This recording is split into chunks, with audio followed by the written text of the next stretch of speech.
2021 Park Board meeting to order. Everyone received in their packet the minutes from the last meeting. Are there any changes, corrections, or omissions that anyone caught that need to be changed?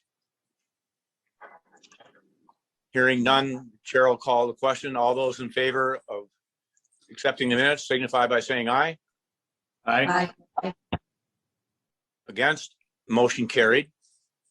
The first new business we have on the agenda is Nick Jantz has requested to have a car show at Prospect Park. And Mike, you want to go through the background on it? Yeah, is Nick here? He was going to join us. I haven't seen him. Okay. Go ahead, Mike.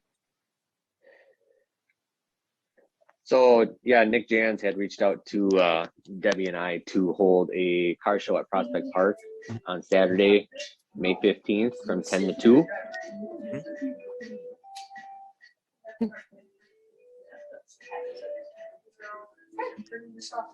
Wow. Nate, can you mute that person or not? Anyways, in your packet, it shows, the application that he filled out and the location that he's looking. He's looking to utilize Prospect Park, kind of where the old hospital used to be, adjacent to the parking lot.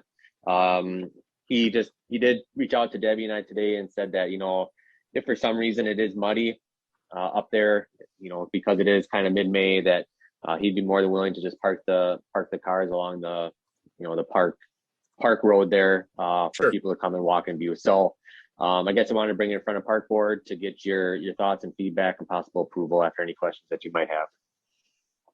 Well, they're the same group that had been doing it on Locust Street for years, are they not? That Swanee? Or is this a group?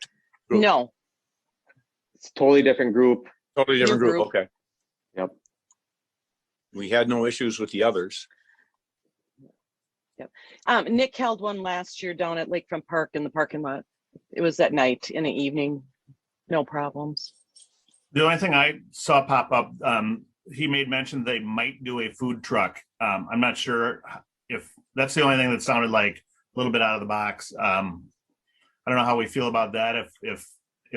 If that means a food truck or 6 of them, does that change the scope of this, or does that affect anything? Yeah, it would totally. Yep, it would totally change the scope, but he would be required to get direct seller permits. The last email we received from him, he doesn't believe he's going to even hold have any food trucks. Okay. We just got that today. Is there any problem with favor of food trucks? Sorry. For clarification, we're not in favor of having food trucks in the park. We've allowed to have to set up and do their own cooking and that kind of thing in the pavilion there. And in past, Boy Scouts and Girl Scouts and things like that have sold hot dogs or sold pop when they've had events going, but not a commercial food truck. But Mike, that might be something we should take a look at in our restrictions and regulations for the parks in general from here to make sure that we're clear on that. Okay. Can I ask what the reason is for not wanting food trucks? The logic in the past that the park board felt that it's the food vendors that we already have in town who've created the community and the drive, if you will, of the people coming here, and to allow food trucks to come in outside of them is kind of like picking their pockets.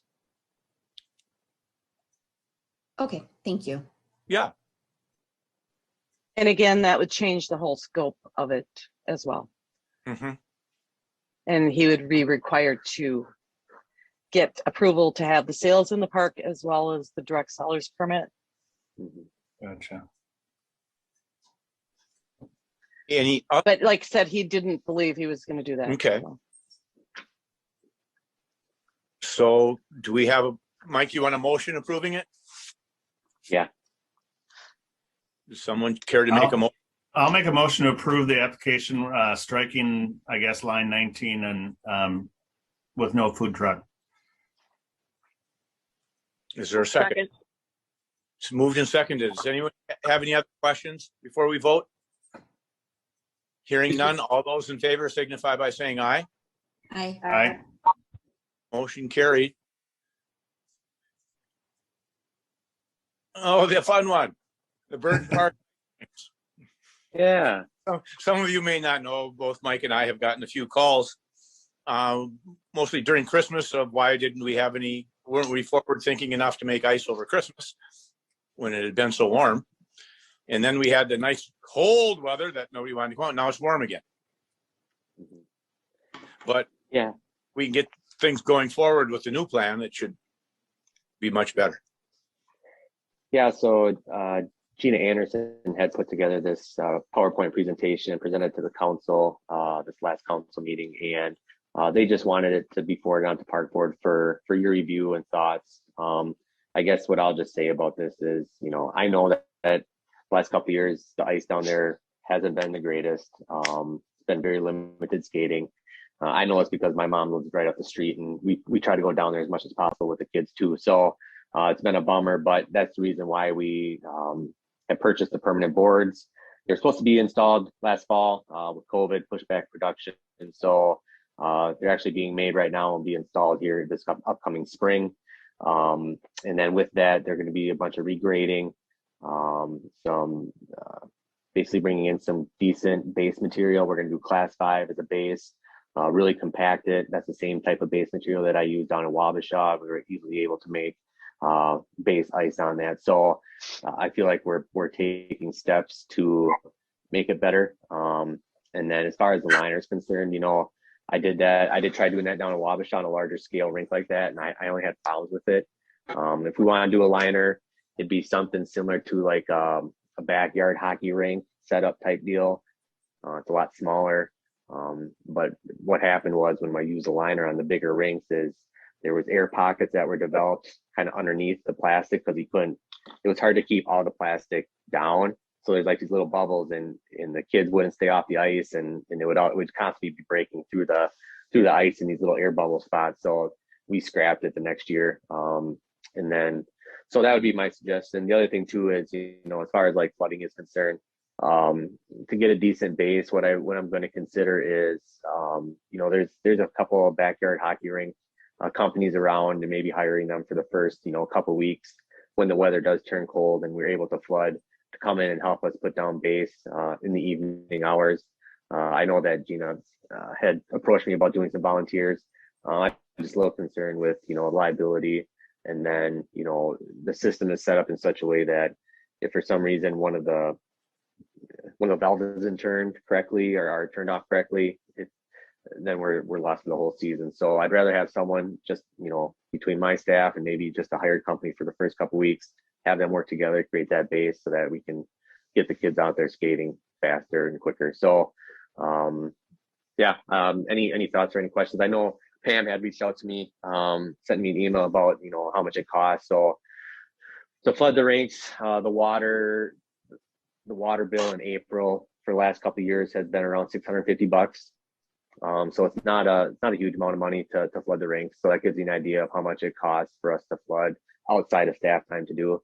And then, to maintain it. Like I said, she had put in a presentation that our parks employee in the summer or in the winter time, his number one priority, he does plow streets. So, it might be a day or two before he does get down there and clear off the rinks. And that's because, it hasn't been, not a priority, but just he's busy keeping the streets cleared and open during a snowstorm. So I know, talking with Public Works Committee, they're thinking about taking over snow removal on all the trails, which would mean hiring another full-time employee to do that route. And then we would add maybe removal of snow on the hockey rinks with that. So like I said, there's a lot of things progressing right now as we grow, but I think, with the improvements that Park Board had passed last year with the permanent hockey rinks, hopefully it'll solve a lot of these problems that we've been having down there. So open any questions. For those who don't know, part of the problem with Burton is flooding the rinks. In some areas, they have to make anywhere from 4 to 8 inches of ice just to get it level, and then flout out on top of that. So having a properly graded site is going to make a huge difference to being able to go in and make it to it in a shorter period of time, everything else.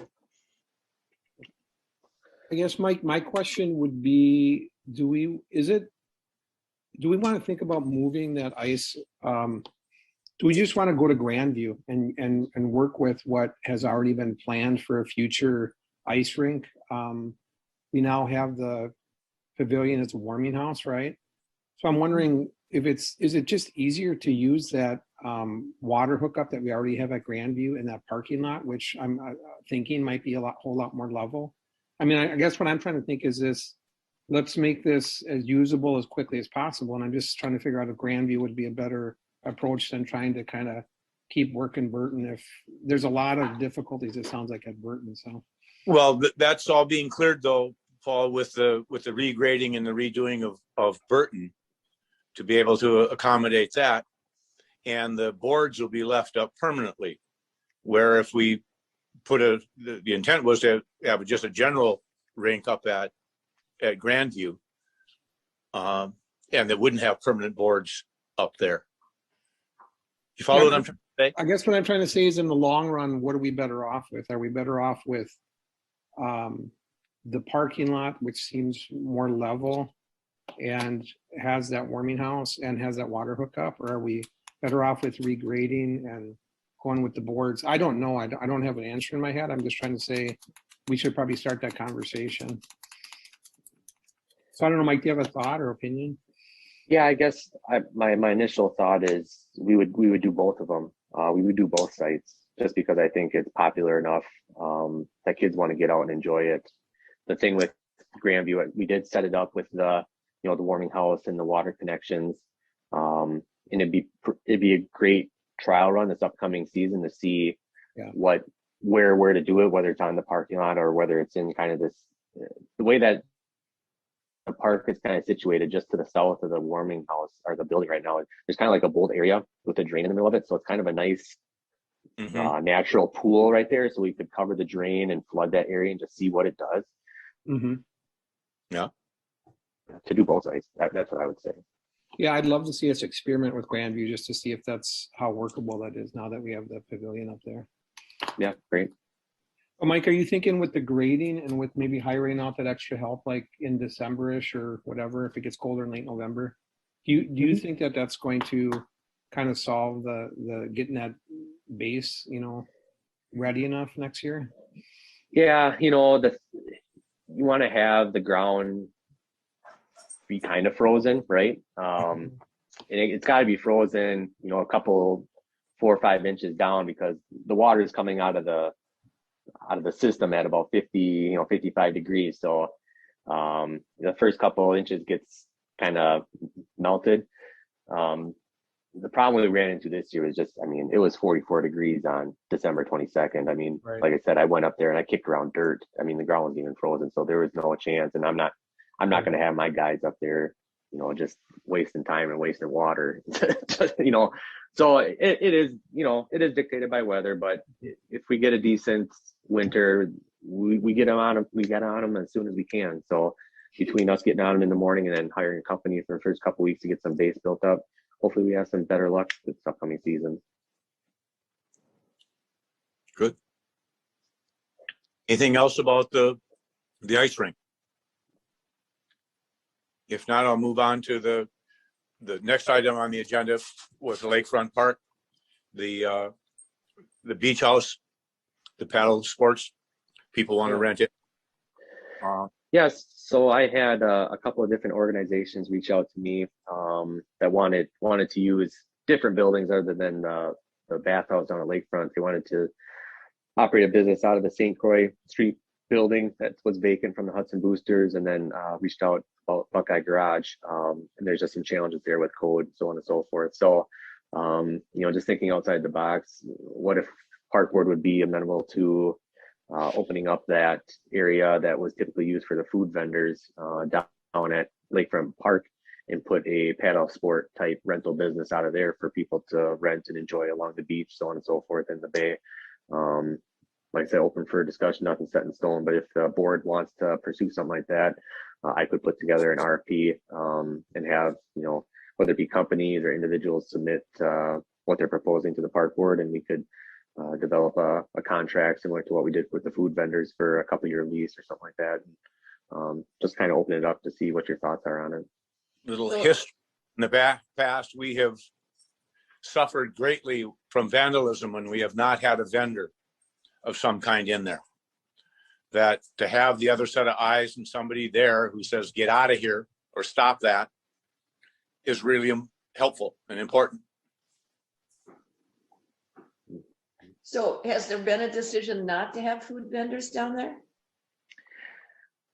So No. since my time here, we've tried to do food vendors out of there, and for whatever reason, it hasn't been successful. The latest one was in 2019. There was a gentleman that ran a little popcorn business out of there, but he didn't renew. And we've tried multiple times to get different food vendors in there, and it just seems like they're not able to make enough money to justify the lease and paying the staff to cover the time. Mike, I really like the idea of the rental with some kind of paddle boats or some kind of, I don't know what, kayaks or just whatever. It'd be really interesting to see what they could turn in the summer if we were down there for a few months. Definitely additive. Mm-hmm. Yeah, I think that's a good location too. I think that building kind of down by the public boat launch for a couple of years was trying to rent out paddle boards, and with people coming and going with their fishing boats and getting on and off trailers, and the marina right there, that's not a good spot to have beginner kayakers, shall we say.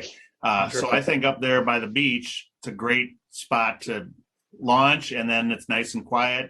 Obviously, it's the water ski bay, but if they want to go under the dike there, and then, I think that's a good spot, I guess what I'm saying. So I'd be in favor of you pursuing that, Mike. Are you looking for a motion, Mike, or what do you need? Yeah, just looking for a motion to direct staff to draft an RFP. I would do that. I would motion to direct staff for an RFP for paddleboard businesses or kayak businesses, whoever's interested in getting in there. I'll second that.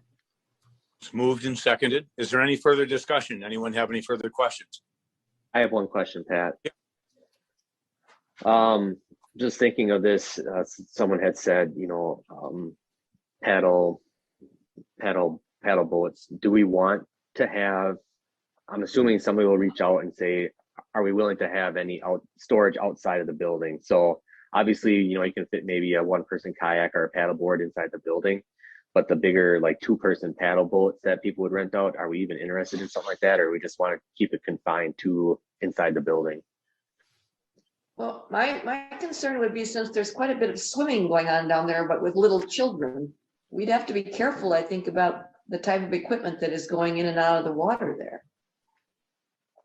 True. I mean, maybe we could designate a specific place where they'd have to enter the water. Well, I think, Mike, what I would do is I think it's a good point, Karen. I think I would just put out the RFP and let the different businesses who might be interested come up with some proposals. Some might say we want this area to store them, or some might say we might be able to lock them to this thing or something. I just see what they come up with, and then we can bring it back and talk about that, as well as some of the safety stuff that Karen's talking about. So we're making sure it's not, right on the beach kind of thing or something. So, but I think to get the RFP going right now would be super smart before, we get into springtime. So. Okay, perfect. Good one. I think we have to vote on the motion. So Anything, anybody have, they can't look around and see faces. Okay, Chair will call the question. All those in favor of the RFP going out for the bathhouse signify by saying aye. Aye. Aye. Motion carried. That's all we had under new business. Under old business, we've got the Grandview field renovations. You want to cover that, Mike, with the Hudson Boosters? Yeah, so I'll start, and then I know there's representation from various groups that are on tonight. So at our last meeting, the park board tabled the decision to renovate a field and directed Hudson Boosters to get a meeting together with the various stakeholders, get their input. Matt Parent from the Hudson Boosters was kind of the driver of that. He didn't meet in person with any of the groups, but he did reach out via phone and email to the Adult Softball Association, the Hudson School District, and made a phone call to Sandpiper's Fast Pitch.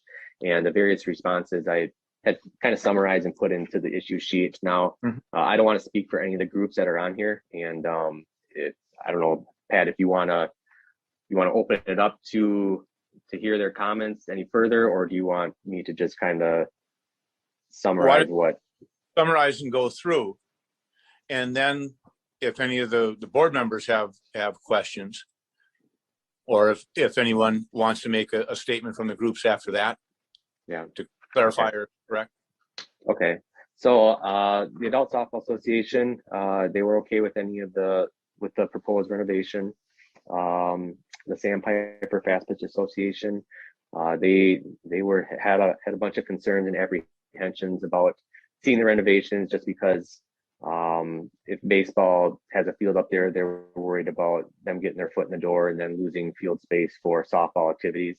And that same can be said for the Hudson School District. They have some apprehensions about, if a baseball field is built up there for 13U, losing space for the girls to play softball. I think the overwhelming kind of connotation from the groups is, they just don't want to see the girls suffer, the girls programs and the availability for the softball programs to suffer by doing this renovation. So I guess I'll just leave it at that, Pat. And Matt Parent did put together a summary of the proposal. He kind of listed out, the fields in the area that they utilize. He broke down numbers of, softball players versus baseball players in 2019, so on and so forth. And then he went into the proposal for field 3. So that's what I have, Pat. I don't know if you want to open it up. And who do we have? A member of the Boosters, and we have somebody from the Sandpipers as well. And any other group represented? Softball Association. Mr. Chair, this is Matt Parent. Great. I think maybe, if you don't mind, I think I saw Coach Ravar on here. I have been speaking with Coach Ravar, so maybe if Jim, if you're okay with it, do you want to speak your piece first? Sure. Let me get my video working. So I'm Jim Ravar. I'm the varsity softball coach. There's a lot of back. Sorry about that, guys. And I talked with Matt, and like I said, and I think Mike did a good job summarizing it, that it's hard to see when one place gets started, and then we start losing places. And Matt assured me that wouldn't be the case. But as I looked at the list of fields that was put together, I just had a few concerns about overlooking some of the fields. So, I don't know if you're looking at the fields list where girls would play or where teams play, starting with the North Hudson fields where softball kind of starts there. The North Hudson 3 fields very, very minimally accommodate 10U, maybe 12U on a couple of them.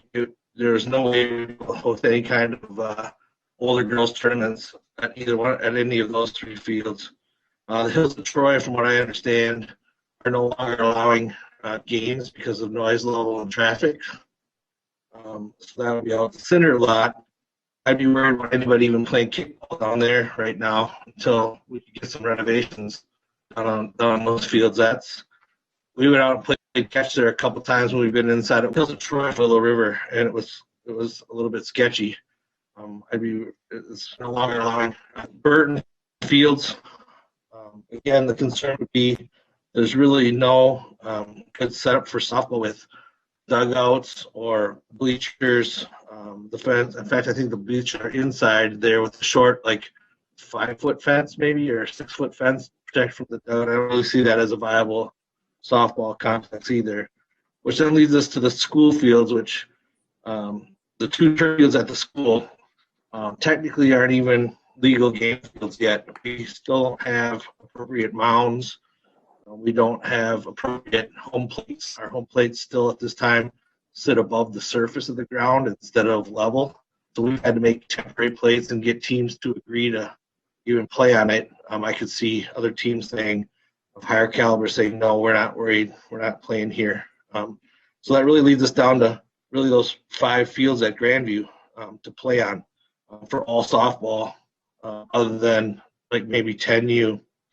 And then I noticed on the last one, and I don't know, we may need to have this clarified with the city and the school and the boosters, but on field 5, it says the Hudson boosters lease from the city, Hudson 2022. What I understand, when they went to do the surveying for the booster football shed that got installed, they realized that the property lines aren't where they were assumed to have been. For ever since I've been there, we were always under the assumption it was the top of the hill by the baseball field. Only to come and find out, from my understanding, it actually runs through first base and second base of the field 5 in a direct line all the way to the school. So technically, the boosters football field would be the west football field. Technically, would be on school property, from what I understand. But I haven't seen the actual survey. I just saw the image drawn by the survey company. So that would be a little bit concerned. And I asked them about on there where it says softball of all ages or baseball. My concern is then again, they assure me that's not the intention, but to see that on the sheet was a little surprising that all those fields then could be used for 11U baseball with portable mounds. And so that was just our main concern. I also thought about, all this going on is, what if we were able to come to a compromise where we let, and I haven't checked with anybody on this, so we'd have to do some back work, but if we let the baseball make improvements to the North Hudson fields and take the booster softball in-house program, move it up to Grandview, so all the fields that were designed for softball would all be only softball. But that was just my own personal thought. That wasn't anything I really haven't checked into at all, as far as me. But I just wanted to clarify those couple of things. So it does look like we have 14 fields, but really it comes down to 5 that are really playable for any kind of competition. For the school. As well as qualification, correct? For all girls softball, correct. Like whether it be, I know in the past I've hosted some clinics with girls from, or like the Danes came and rented out the fields. Sometimes we've had some of the Minnesota teams rent out the fields for clinics, so they have Midwestern, the whole Western Wisconsin, Midwest. And so as we start to limit fields, really there's those 5 fields right now, and until we can get the school fields, then we would have 7 to play on. And I guess my biggest concern is that with Matt using that field is that they are primary softball fields first, and if we could make modifications to other fields, that would be more designated toward baseball, kind of like Town Hall. And I noticed on Town Hall proposal, they said they could scrape the mounds off for an extra fee, but it wouldn't make sense to me unless we were hosting some massive tournament, which those aren't really money makers anyways. You do a better job most of the tournaments that are smaller and more frequent. So those are my concerns, and like I said, Matt assured me that it would be softball first, and I just wanted to point out those things on the sheet so we were kind of all on the same page. Mr. Chair, this is Any Matt. questions for me? Can I Yes. jump in? Yep. So again, I think the biggest takeaway from our proposal here is that, and I said this to Jim too, I think he'd agree, is that we aren't taking anything or even asking to take 60-foot fields away. The ability to play softball on a 60-foot field at Grandview will still be the case. We're just adding to the 75-foot field inventory. And as you can see from the same list that Jim was referencing, there are 2 75-foot fields, one of which is in St. Joseph. So we, in a normal year pre-COVID, we had 16 13-year-old teams for 2 fields. So I understand Jim's concern. He's advocating for softball program, and I'm doing the same. I would just like to point out that our field inventory is even smaller for that particular age, which is why I'm making the proposal to increase our inventory for 13-year-olds. But just a question, is 13 when it goes to 75 feet, just for clarification?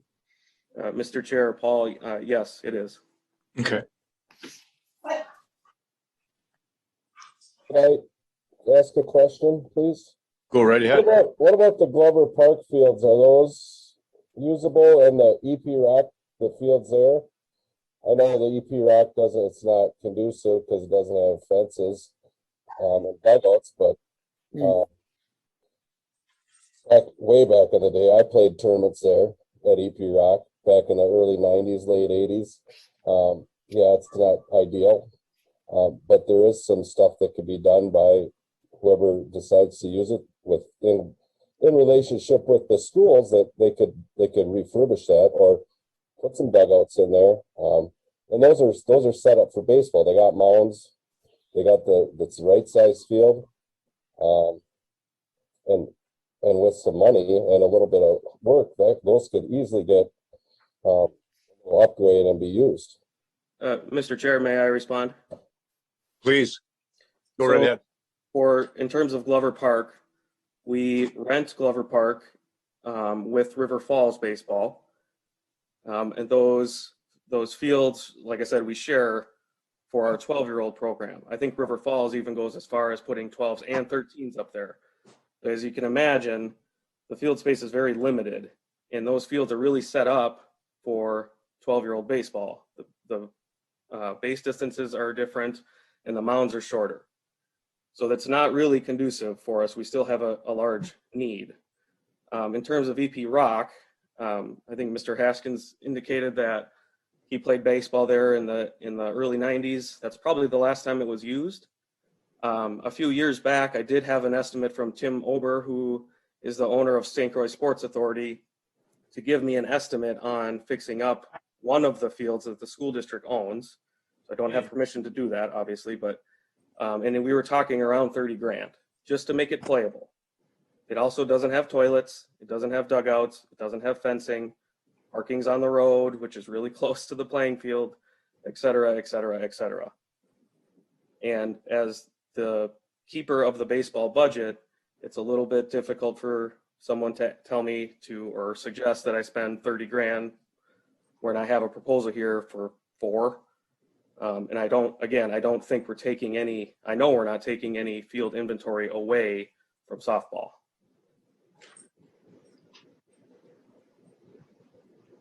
Oh, Matt, are the mounds just portable though? Is that what you're thinking? The mound would be portable and then you just move it off there when you want to play softball? Mr. Chair and Paul, yes, we already have portable mounds. Okay. Yes, we would move them every night. We could even put the bases back to the 60-foot distances too. Okay. Another question: why wasn't this proposed last year to leave the fields or cut the fields before they re-sodded and refurbish the fields? That's probably more for Matt, but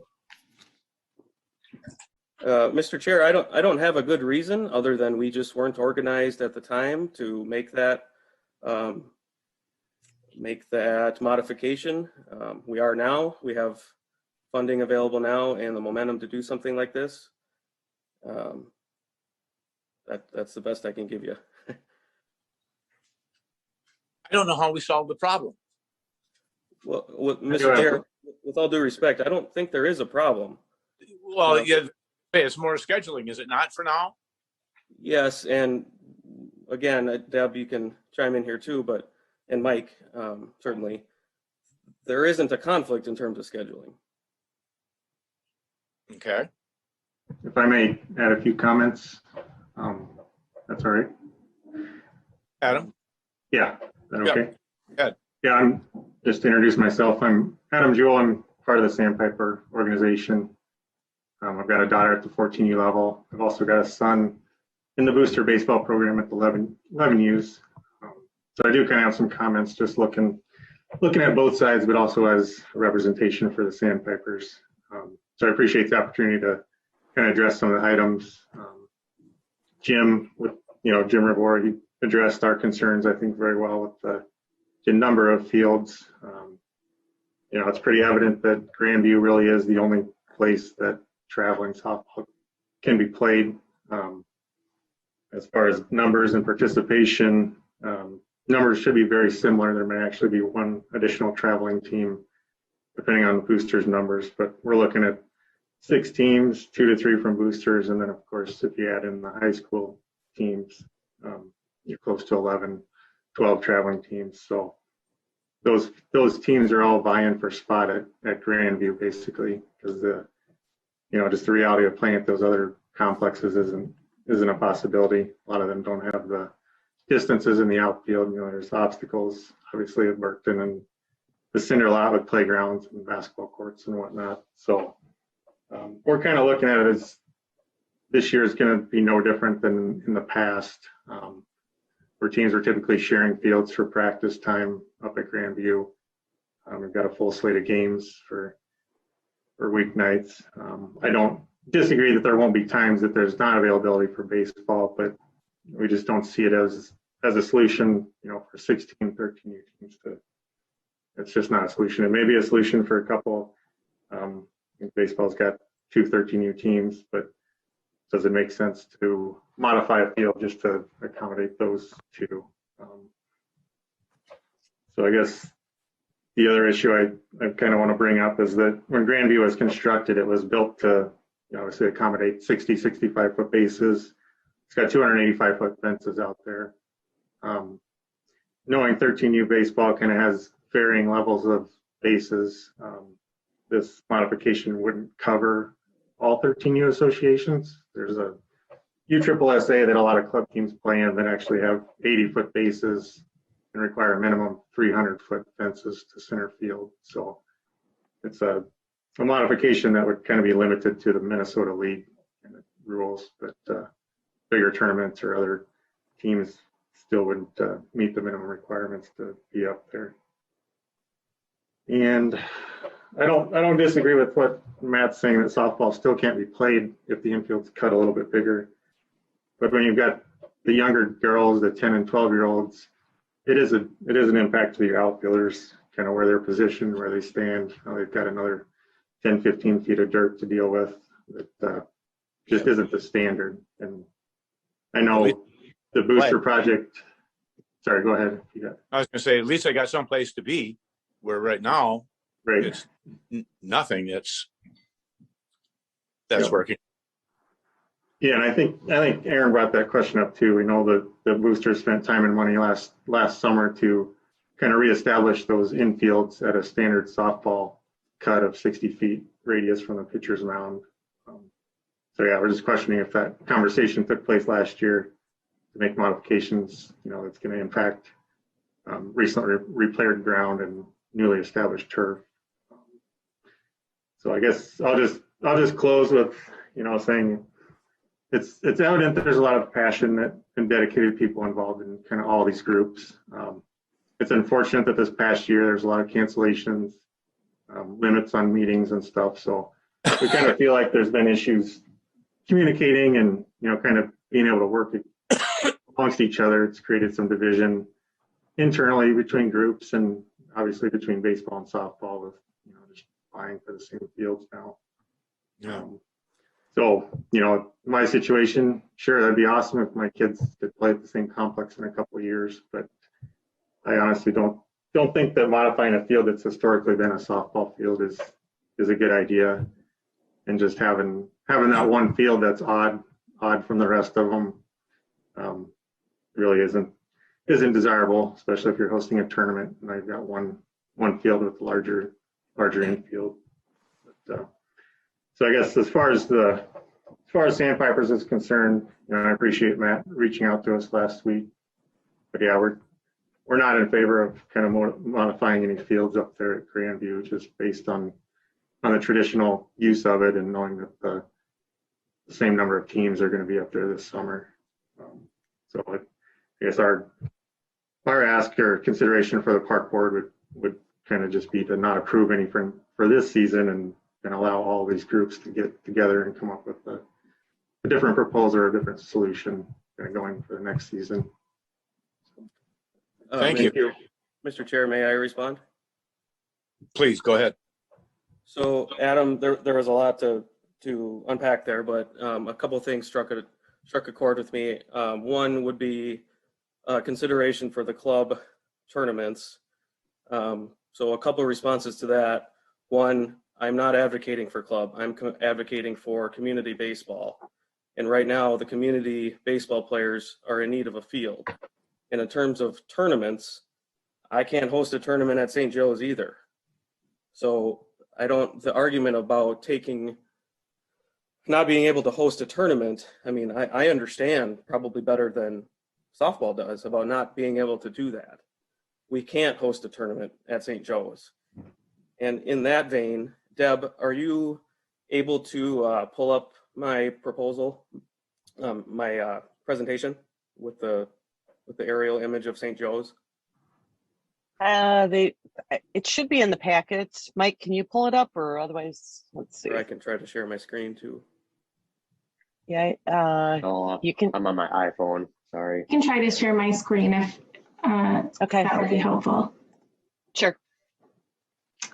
Let me just download it from. Try this one. Does that work?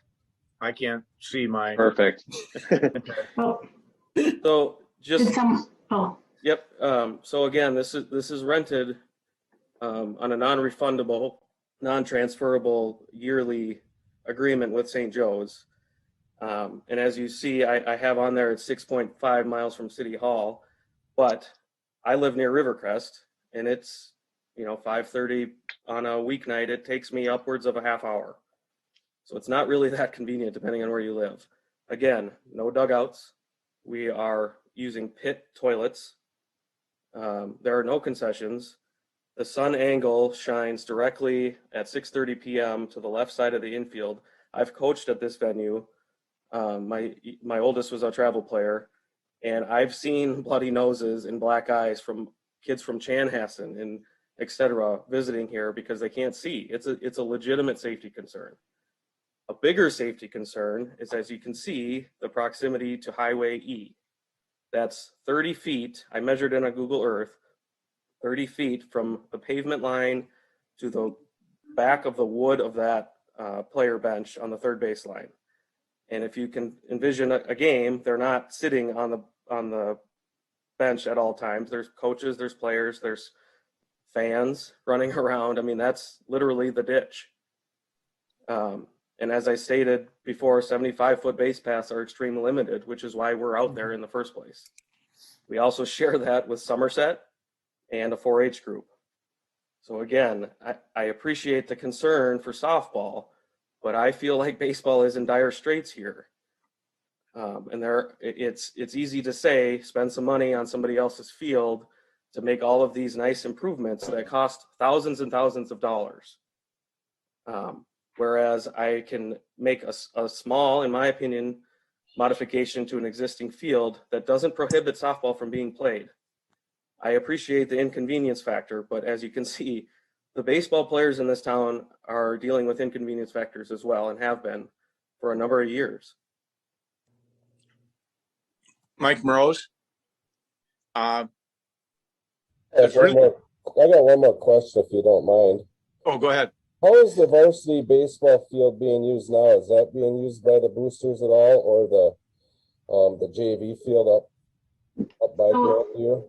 Yeah, I can speak to that if that's okay, Matt.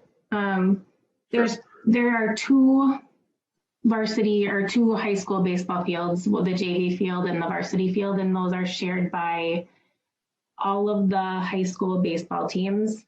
The 14U traveling teams, so the 14 AAA and the 14 AA traveling teams through Hudson boosters, they're shared by the River Rats, they're shared by Legion teams, and maybe someone else too, but there are a ton of teams 14U high school and adults that are all using 2 baseball fields. And to your point too, Amanda, the pitching mound is permanent on both of those fields, and it is too big, along with the base paths, which I know we can put plugs in, but the pitching mound is too big for 13-year-olds. You have to build 2 mounds. Well, it's a school. Right. I'll go back to And- Mike. Michael, there's really nothing that we can solve tonight. And I think the suggestion that I heard of the groups trying to work to solve their solution as this year goes, to come back next year with a better working plan that everybody can agree to, might be the best course of action. Anyone else have a comment? Paul? Or Mike? Well, I have a couple. Can I ask Matt a couple questions? Yes, sir, I'm here. Okay, so I appreciate what you're saying, because here's what I hear you saying is that for 13U, if I'm right about this, for 13U baseball, there is no field in the city of Hudson that you can play on. That's true. So we don't have a field currently for 13U baseball anywhere in the city of Hudson. How many 13U teams are there for boosters for baseball? In 2019, we had 6. Okay. Then my other question is the Grandview configuration. Just like a safety question, like a tip ball, foul ball from baseball. Those were designed for softball up there. I'm just wondering, like, is it any more dangerous if like a baseball game's going on one of those fields and a softball game's going on the other field? I'm just wondering about like the foul ball kind of thing. Does it go further? Is there any more danger if we were to convert that to a baseball field? Mr. Chair and Paul, I suppose the argument could be made, a baseball, as you know, is harder than a softball. Right. And smaller, and yes, certainly it travels at a faster speed. So I guess what I'm trying to ask is, do you think if we converted this field, do you think that that you'd be playing like a baseball, 13U baseball game at the same time a softball team would be playing on the other fields? That's a potential, yes. Okay, but do you think that's a safe situation is what I'm trying to ask? I don't think it's any less safe than 4 softball games going on at the same time. I don't. And if I'm sure we've all been up there, but home plate is pretty close. The behind home plate, there's not a lot of space between home plate and the fence, which would increase the safety of a foul ball going backwards. Got it. I mean, I guess what I'm feeling like is that if we convert one of those fields to the baseball at the 75 feet, that gives at least one field in the entire city, right? For the baseball kids need that, the U13. And also at the same time, I'm not seeing a reason with a portable mound that field cannot be used for softball. You would just have a little bit of inconvenience with a little more dirt or something in the outfield, but you can't really work it the other way, right? Is that right, Matt? You can't use that present softball field for U13 baseball. The bases would be in the grass.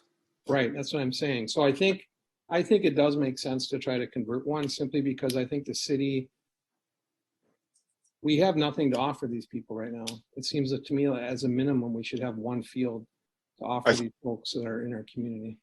I thought we were converting it. I think the proposal is to convert it, if I understand it. Yes. Yep. Yeah, we haven't voted on it, Pat. So this hasn't been approved. This is what they're asking for tonight, right, Matt? Yes, sir. Yeah, I mean, for me, I think it makes sense to convert it, even though it wouldn't be my first choice, because I like the idea of those softball fields in unison for tournaments. It makes it a little bit weird, but the thing is, the reality is these kids have nowhere else in our city to play. And I think we have an obligation to make sure they at least have one field. Unless there's another place, like I was thinking, like, I don't know where the Riverhounds are at in the future. Who knows with COVID? I don't know if there's another park that we know about that would have adequate space to build a new baseball field. But it seems to me we should do something to accommodate this U13 team, just because there are kids and they're in our city. So I feel like I would be in favor, I think, of converting one of those fields. And they're only asking for one, so I think that's a reasonable request. Paul, you want to make that as a motion? I would make that as a motion to convert one of those fields to baseball. Is there a second? I'll second. Any further discussion? I think there needs to be more discussion with this, honestly. We have 5 fields total.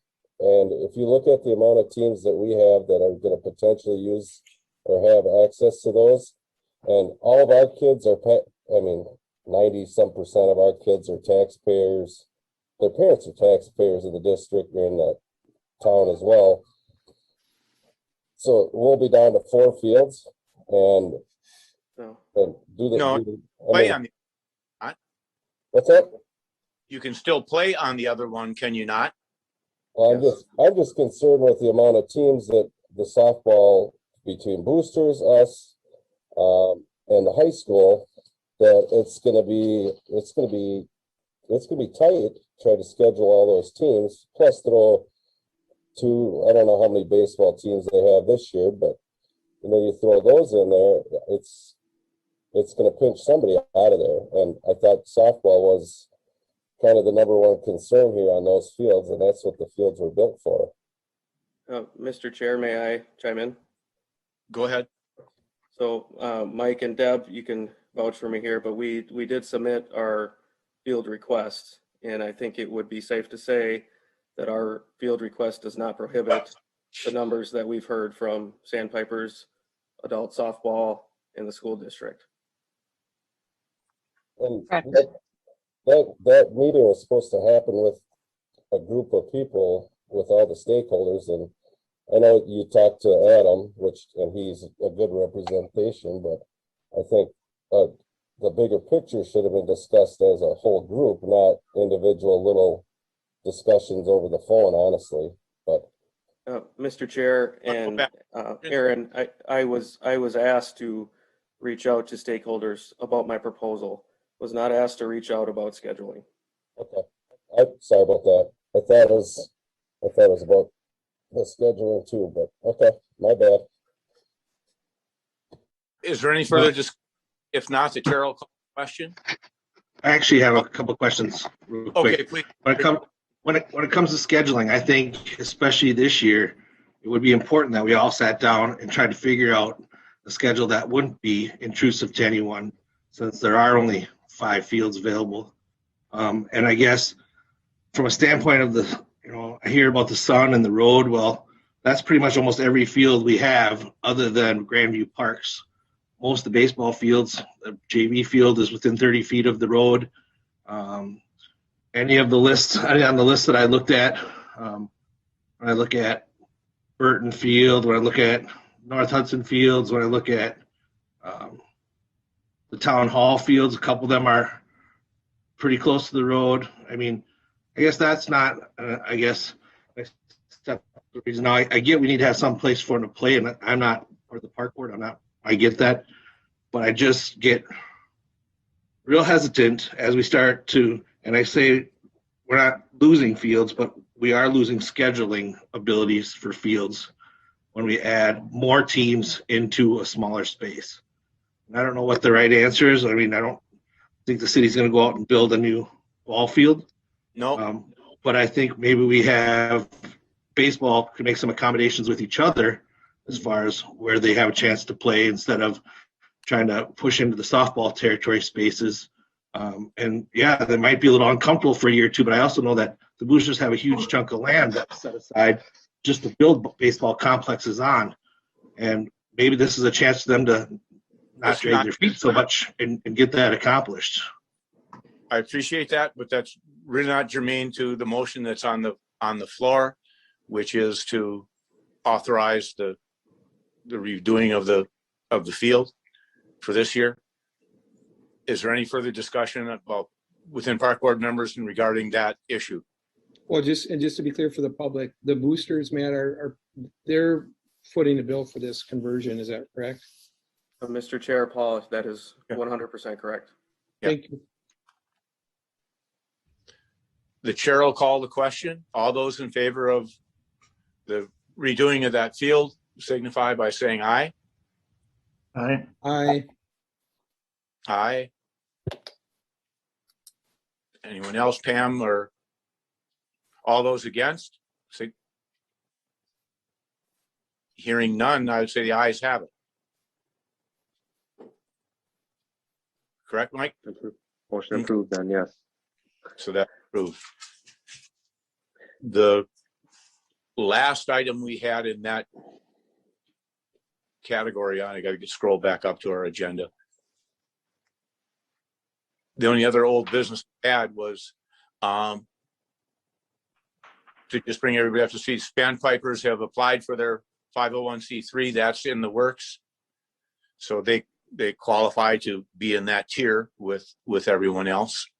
Yeah.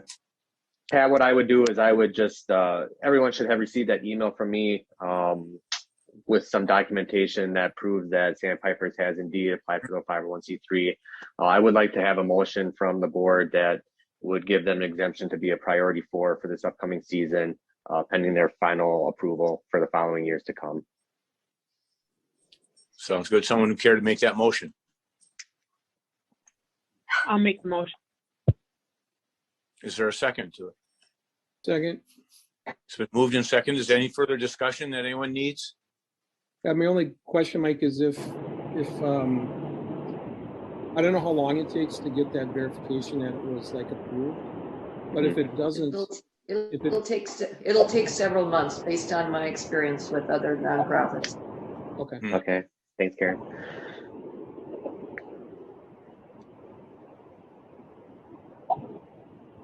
Mike, do you have anything else? Do you want to call the question for that motion? Okay, I will. I was just wondering if you had anything else to get. Nope. Okay, all those in favor signify by saying aye. Aye. Aye. Motion carried. Next thing we have is project updates, Mike. So really, we're crunched for time. You got to get the planning commission. So we'll skip project updates and communication for future items. If you have anything from the board, always email me. If you have any items, email me and Pat. We'll put them on. But I have nothing left, Pat. Okay.